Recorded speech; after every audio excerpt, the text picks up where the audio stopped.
Shalom Bapak Ibu sekalian. Selamat Natal ya, selamat Natal tahun 2022. Kita sudah ada di hari yang ke-18 di bulan yang terakhir di tahun 2022. Kalau kita melihat ke belakang, apapun yang terjadi di belakang dengan segala apa yang sudah terjadi, maka sore hari ini kita boleh berkata, kita ada sebagaimana kita ada sore hari ini. Itu semua oleh karena kebaikan Tuhan. Katakan amin. Katakan amin. Katakan amin. Bukan kuat dan gagah kami Tuhan, tapi oleh karena kekuatan Allah ada bersama dengan kami anak-anak-Mu. Terima kasih Tuhan. Dan hari ini saya akan membawa khotbah dengan tema Follow Me. Ikutlah aku. Kita buka di Matius pasal 9 ayat yang ke-9. Matius pasal 9 ayat yang ke-9. Perikop ini ada di 3 kitab Injil, yaitu Matius, Markus, dan Lukas. Ada sosok pribadi yang bernama Matius. Jadi Matius menulis di kitab Matius memperkenalkan dirinya sebagai Matius dengan nama Matius. Tapi lalu kita membuka di Markus dan Lukas, maka kita akan melihat sosok Matius dengan sebutan Lewi. Jadi dia dipanggil dengan nama Lewi. Jadi kita coba lihat di Matius pasal 9 ayat yang ke-9, saya akan baca buat kita semua. Matius pasal 9 ayat yang ke-9. Setelah Yesus pergi dari situ, ia melihat seorang bernama Matius duduk di rumah cukai. Jadi dikatakan bahwa Yesus pergi dari situ, lalu apa? Ia melihat. Katakan ia melihat. Katakan ia melihat. Jadi bukan Matius yang menemukan Yesus, tapi justru Yesuslah yang menemukan Matius. Yesuslah yang melihat Matius. Siapakah Matius? Matius adalah seorang pemungut cukai. Tahu pemungut cukai? Tukang kutip pajak. Tukang ambil pajak. Jadi dikatakan bahwa ada seorang yang bernama Matius duduk di rumah cukai. Jadi di zaman itu seorang pemungut cukai adalah sebuah atau seorang yang punya status yang sangat hina. Kenapa hina? Karena tidak disukai banyak orang. Karena apa? Karena dianggap pengkhianat. Matius adalah orang Yahudi, lalu dia majakin orang Yahudi untuk orang Romawi. Para pemungut cukai bekerja untuk orang-orang Romawi, pajakin orang-orangnya sendiri, bangsanya sendiri untuk dibayarkan kepada orang-orang Romawi.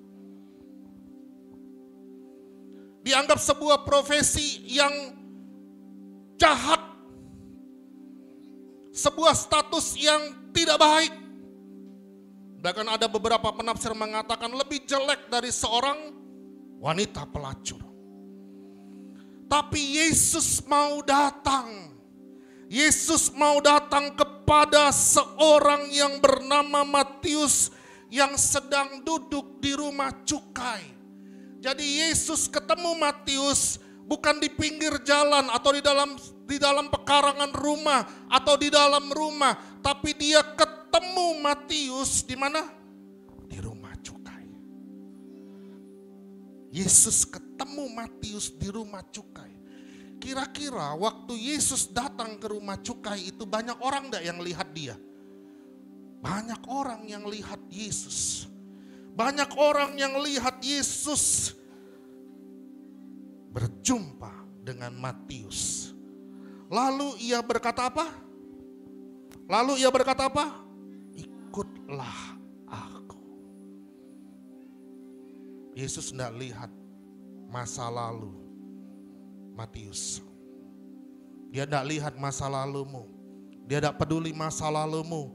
Dia peduli dengan masa depanmu. Dia peduli dengan masa depan kita.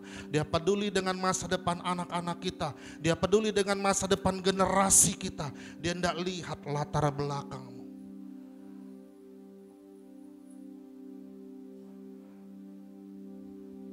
Dia lihat masa depanmu. Dia tidak peduli siapa kamu. Dia tidak peduli siapa Matius. Ya. Yesus bilang apa? Ikutlah aku. Dan puji Tuhan dikatakan berikutnya. Maka apa katanya? Maka berdirilah Matius lalu Matius tidak bilang seperti ini, Tuhan tunggu sebentar Tuhan, aku mau hitung dulu uang pajak yang mau kusetor. Tuhan tunggu sebentar dulu Tuhan, aku mau bikin laporan keuangannya dulu. Enggak, dia langsung dikatakan apa? Berdirilah Matius lalu mengikuti dia. Yesus enggak lihat apa yang ada di luar. Tapi Yesus lihat apa yang ada di dalam hati Matius. Dia tidak lihat fisik orang itu. Dia tidak lihat latar belakang orang itu. Dia tidak lihat dosa orang itu. Tapi dia tahu Matius butuh seorang juru selamat. Dan dia berkata, ikutlah aku. Kalau kita perhatikan di ayat sebelumnya, ya, di ayat sebelumnya, di Matius pasal yang ke-8, ya. Matius pasal 8 ayat 19 dan 20. Ada seorang ahli Taurat, coba kita baca. Lalu datanglah apa? Seorang ahli Taurat dan berkata kepada Yesus, Guru, aku akan mengikut engkau. Jadi ini ahli Taurat, dia yang bilang kepada Yesus, dia mau ikut Yesus. Bukan Yesus yang menawarkan seperti dia menawarkan kepada Matius untuk ikut dia. Tapi ini ahli Taurat yang berkata apa? Aku akan mengikut engkau.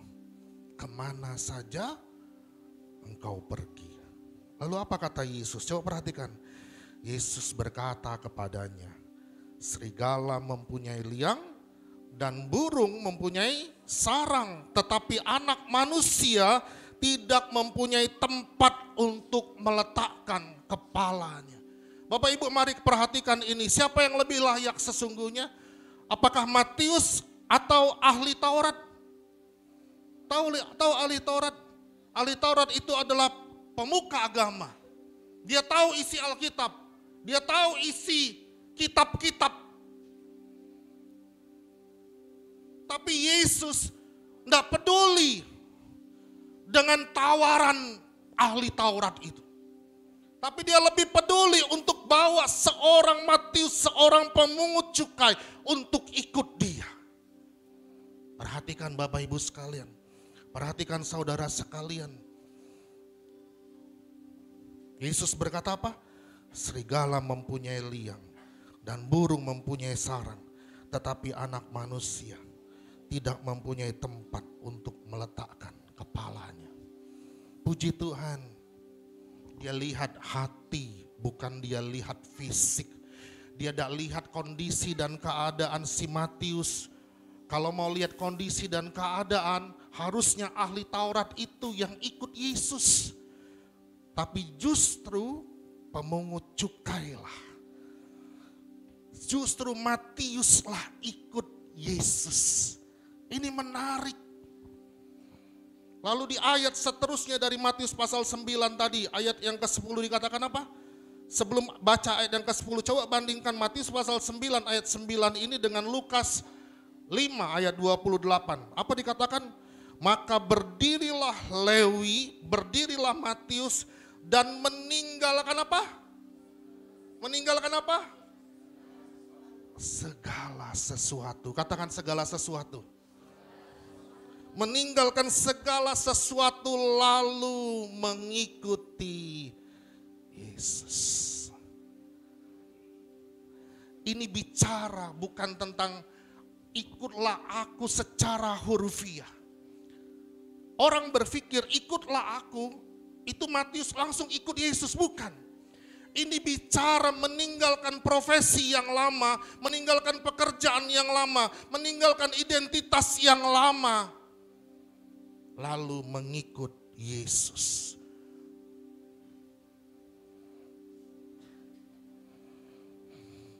Dua Korintus 5 ayat 17. Yang lama sudah berlalu, yang baru sudah datang.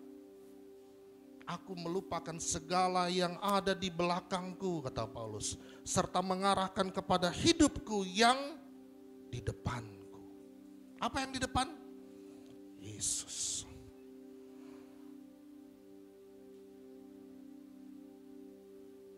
Matius itu orang berdosa. Matius itu sesungguhnya tidak layak menerima tawaran Yesus.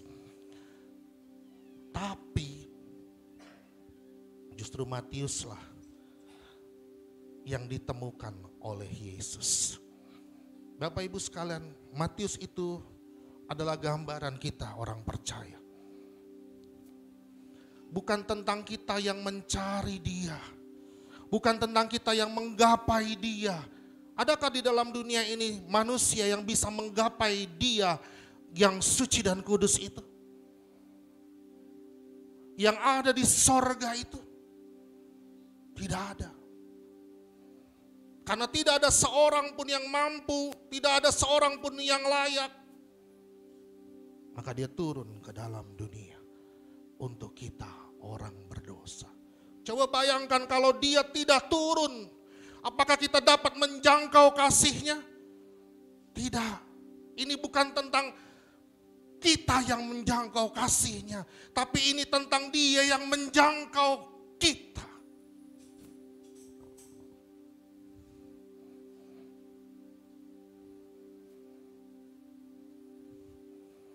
Dia datang ke dunia. Natal itu bicara tentang Dia yang turun dari sorga mulia, datang buat saya dan Anda orang berdosa. Amin. Ayat 10 dikatakan, kemudian ketika Yesus makan di rumah Matius. Wow. Dikatakan apa? Ketika Yesus makan di rumah Matius. Ini bicara tentang apa? Bicara bukan hanya tentang Yesus mau menyelamatkan Matius. Bukan cuma bicara tentang Yesus mau menyelamatkan saya dan Anda. Tapi Dia lebih dari itu, Dia ingin punya hubungan. Punya apa? Punya relationship dengan kita.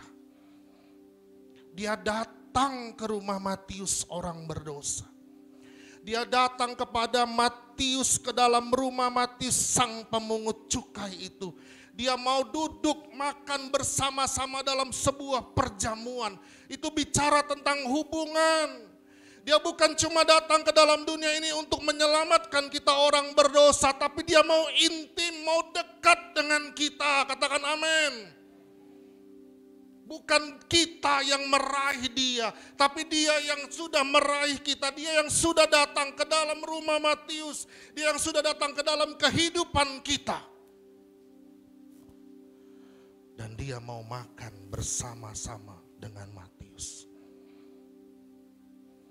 Puji Tuhan, Tuhan yang kita punya bukan cuma menyelamatkan saya dan Anda, tapi Dia juga ingin punya hubungan yang dekat dengan kita. Katakan amin. Tuhan mau dekat sama kita. Tepuk sebelah kananmu, Tuhan mau dekat sama kamu. Tepuk sebelah kirimu, Tuhan mau dekat sama kamu. Amin.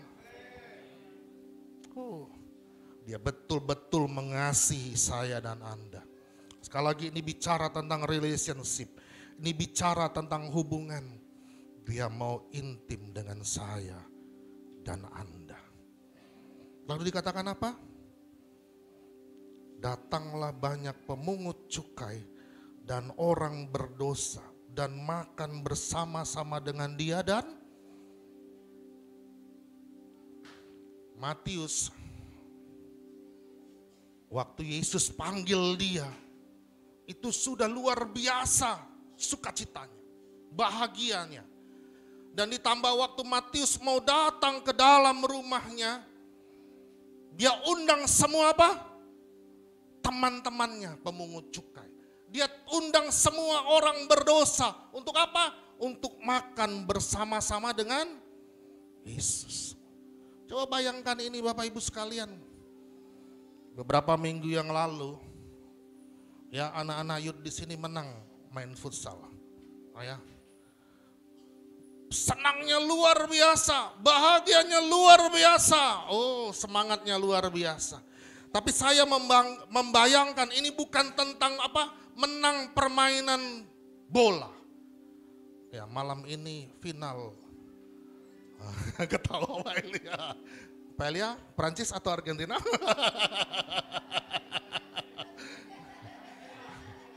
Kalau timnya menang itu luar biasa. Ini bukan tentang tim yang menang, tapi ini tentang siapa? Tentang Yesus yang datang mau makan dengan orang-orang berdosa, dengan pemungut cukai. Betapa bahagianya, betapa sukacitanya Matius, ya, sudah diajak Yesus mau datang ke rumahnya. Saya ingin bertanya buat kita semua, waktu Yesus menemukan kita, waktu kita ditemukan oleh kasih-Nya, apakah kita seperti Matius? Kita tidak tahan, kita cerita sama orang banyak betapa Yesus mengasihi kita. Betapa Yesus mengasihi saya. Matius meluap-luap kasih-Nya. Tahu orang yang meluap-luap kasih-Nya? Ketemu siapapun dia cerita tentang kasih Yesus. Dia update status.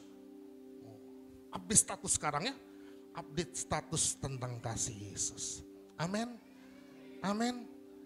Itulah orang yang ditemukan oleh Yesus. Hidupnya berubah. Bicara tentang ikutlah aku, itu bicara tentang perubahan. Katakan perubahan. Ku telah mati dan tinggalkan cara hidupku yang lama. Semuanya sia-sia dan tak berarti lagi. Hidup ini ku letakkan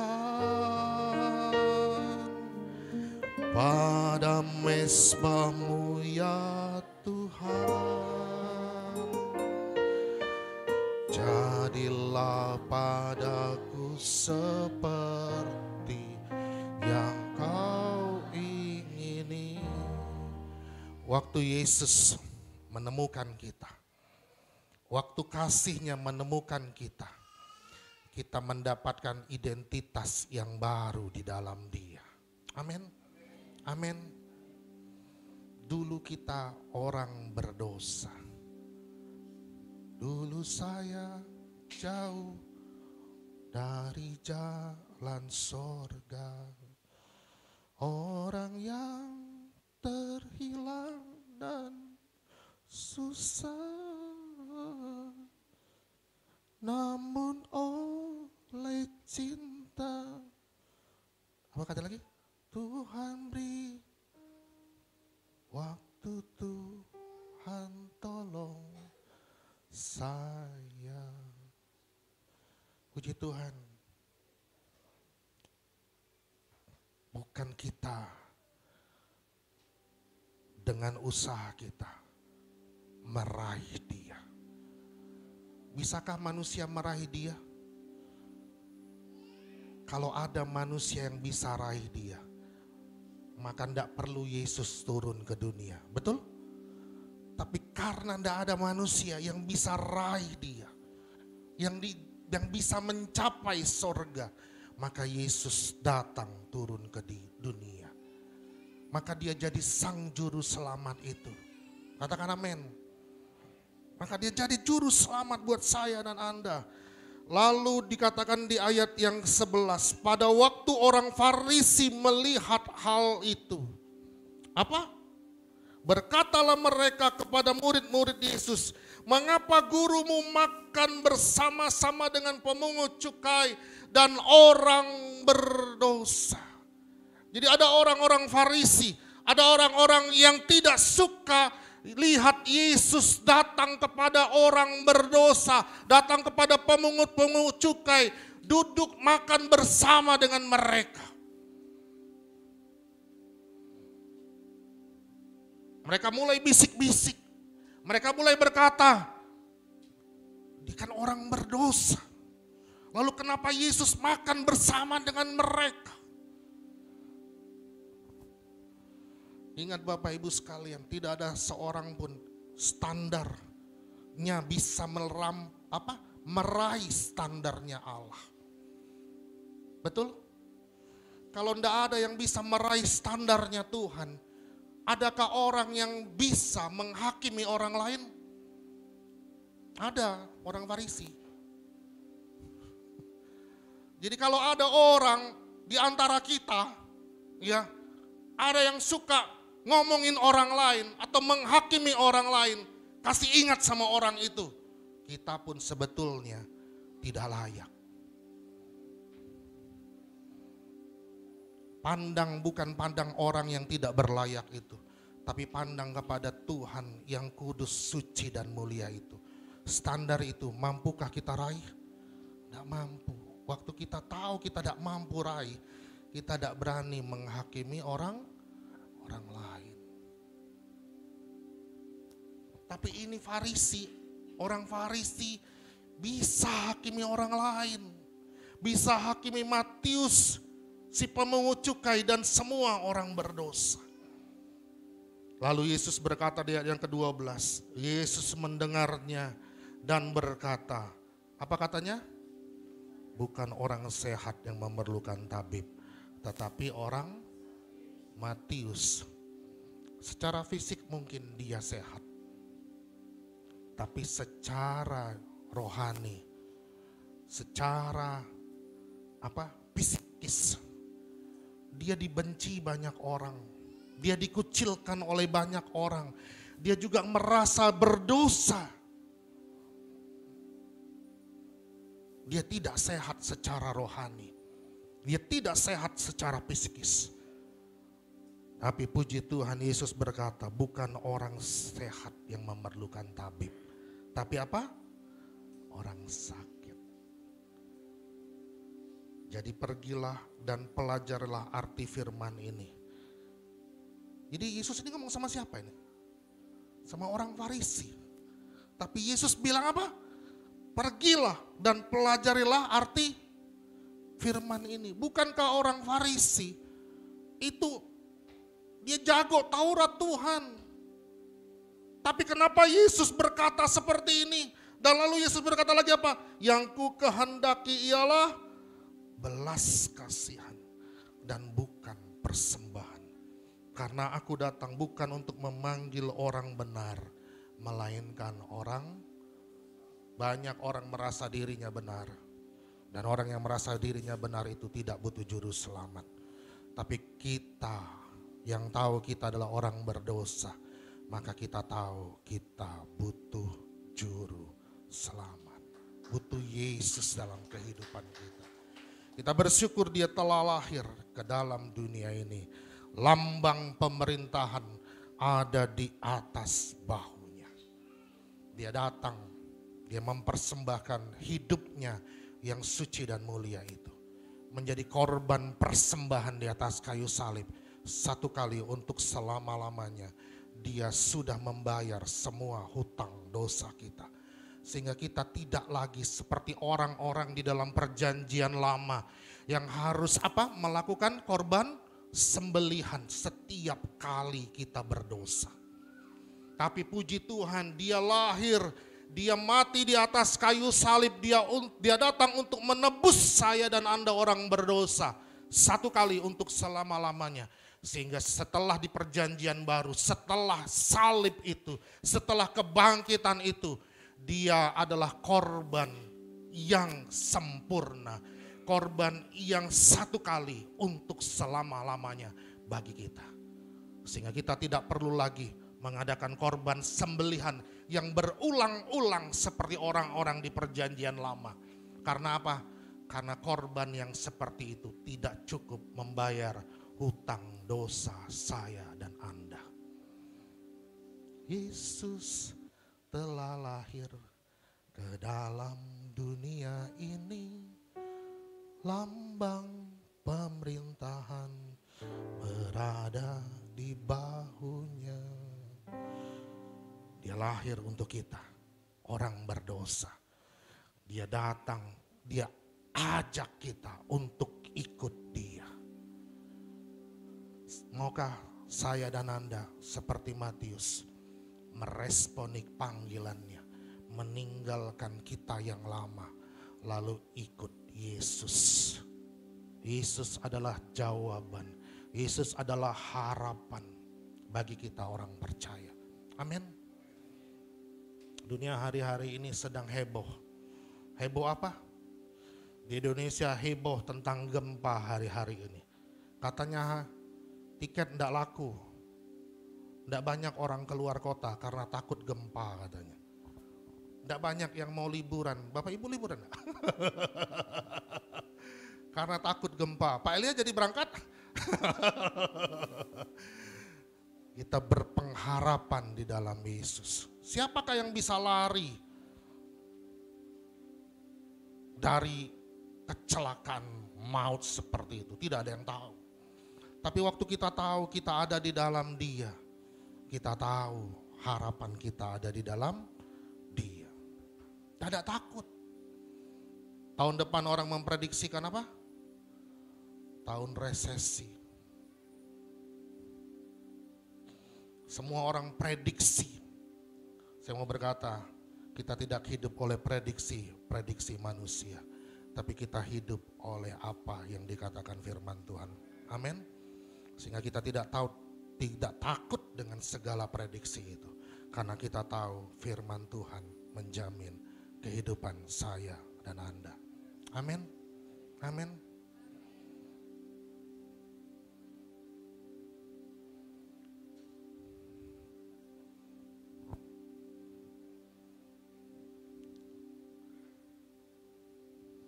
Kita bersyukur Yesus menemukan kita. Kita bersyukur Dia sudah lahir ke dalam dunia ini untuk saya dan Anda orang berdosa. Lalu Dia mengajak kita untuk mengikuti Dia, dan Dia juga mau dekat dengan kita, orang-orang berdosa. Sama seperti Matius, Dia mau datang ke dalam rumah Matius, lalu duduk makan bersama-sama dengan Matius. Dia pun juga hari ini juga mau datang makan bersama-sama dengan kita. Dia mau dekat dengan kita. Saya undang semua yang melayani maju ke depan.